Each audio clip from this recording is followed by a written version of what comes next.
Good afternoon, everybody. Uneducated Economist here. Let's talk about housing. I found a video talking about the Federal Reserve and the unwinding of the balance sheet and what happens with these mortgage backed securities and how that's going to affect the housing market. Mainly, this is going to deal with interest rates. I mean, this is pretty much what the Federal Reserve was trying to do, was to keep interest rates down by buying up these mortgage backed securities.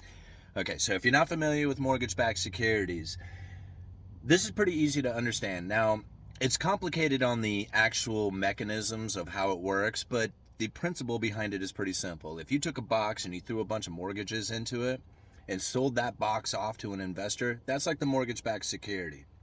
Now, it's a little more complicated than that because really all these mortgages go into a box. They chop it all up from like the good from the bad. They break it into what they call tranches. These tranches then can be purchased by individuals, like investors, in different like levels. So like the first tranche gets paid first, and then as you go down through the levels, the risk goes up and the reward goes up. So the interest that the top level pays is very low, but it's very secure. And then as you go down to the bottom, the risk is very high, but the reward is the interest that you get off of it is much better. So that's a mortgage-backed security, a little more complicated explained. Great film out there called The Big Short, and man, they really go through like the whole mortgage-backed security, credit default swaps, the housing market debacle, everything that took place back in 2008 and 9. That movie really covers it pretty well. And so if you're really questioning like what a mortgage-backed security is, or what those credit default swaps are, or how that affected the market back then, I would really go take a look at that film, because it was a great piece of even though it was a fictional story. It's not a fictional story. It's based off of a true event, but the idea behind it was quite comical and very good. So I like the film, and I should go watch it again. All right. So anyway, I'm just kind of rambling there. Um, these mortgage-backed securities sitting on the Federal Reserve's balance sheet. Now, they have been purchasing quite a few of these things, but now there's talk about them unwinding their balance sheet. That means they would actually sell off their treasuries and their mortgage-backed securities, but they don't necessarily have to sell them. They could just allow these things to mature and just roll off on their own. So once these like treasuries and mortgage-backed securities, like when somebody starts to pay off their mortgages, or when they are paid off, the mortgage-backed security essentially gets matured. The money comes back to the Federal Reserve, and unless they roll that into new debt, into new mortgage-backed securities or treasuries, then that's money coming out of the system. That's the Federal Reserve essentially taking back their money. Now, that's the talk that's going to take place. What that'll do to the housing market, because that's really what everybody cares about. They don't really care what the Fed does, is what it does to the housing market. So really, over in the interest rates on the mortgages that people will pay, this is where the demand comes in. Like, how much demand for those mortgage-backed securities are there? Because if there's a huge demand for these mortgage-backed securities, then the price of those things go up and the yield goes down.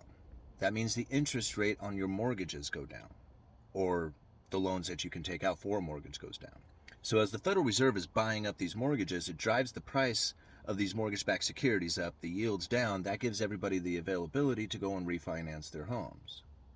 When a lot of people are refinancing their homes or making purchases on homes, this has the mortgage lenders and the mortgage servicers, everybody out there, they're conducting a lot of business, right? So they're making money. They're making money off the transaction. So a lot of rolling over of old mortgages into new mortgages not only provided a big amount of mortgages or mortgage-backed securities for the Federal Reserve to purchase, but it also gave that availability out there for the people to go out there and buy homes, or at least get mortgages on expensive homes and be able to make a lesser payment on it.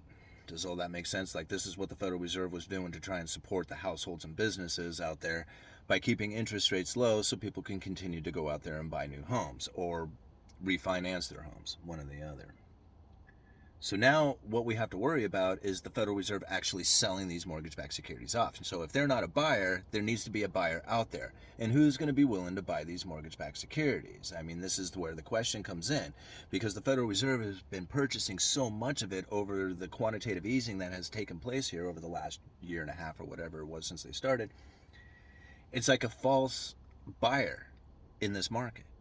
So where does the market really go to? Like, how much of the interest rates need to go up? Like, how far down does the bonds, the mortgage-backed security price needs to go, and the yields need to rise before the market says, hey, I'm a willing participant now, I want to get into this?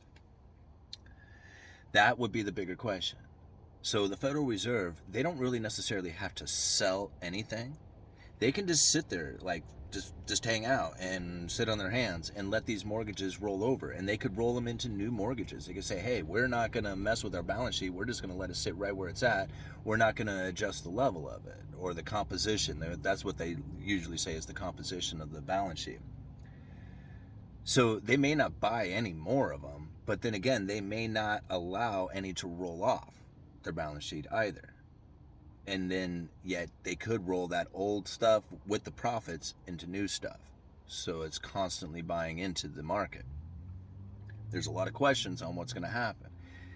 If they do that, if they just allow like the stuff to mature and then roll it over into new ones, that's not necessarily quantitative easing. Like, people would think that's like, a form of quantitative easing because they're actually buying more of them every month, right? As the ones that mature, and they use those profits to buy more. But that's not necessarily quantitative easing, but it's also not balance sheet reduction. It's balance sheet expansion. You see? They could be doing this during a time when they're screaming, hey, quantitative tightening, lifting of interest rates, but yet they're still expanding their balance sheet on mortgage-backed securities. Not saying that's going to happen, I'm saying it could. We don't know what's going to happen yet. We got to see what the Federal Reserve does.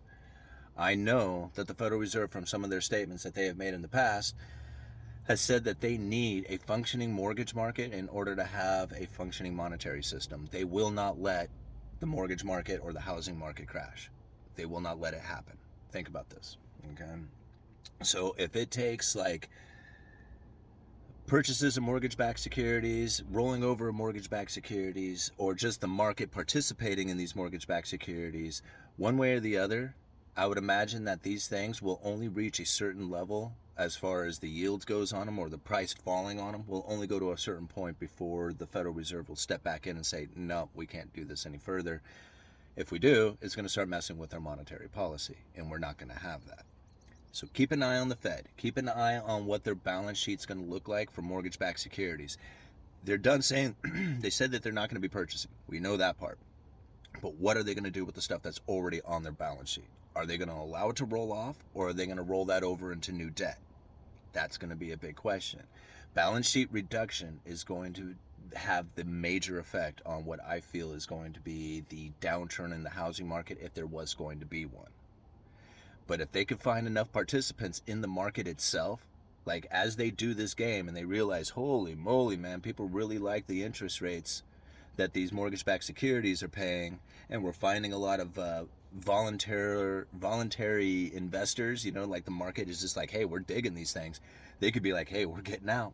We're going to reduce the mortgage-backed securities because that market is there. But if they're not there, they don't have to reduce it. In fact, they can continue to increase it without actually having to do that quantitative tightening or balance sheet reduction.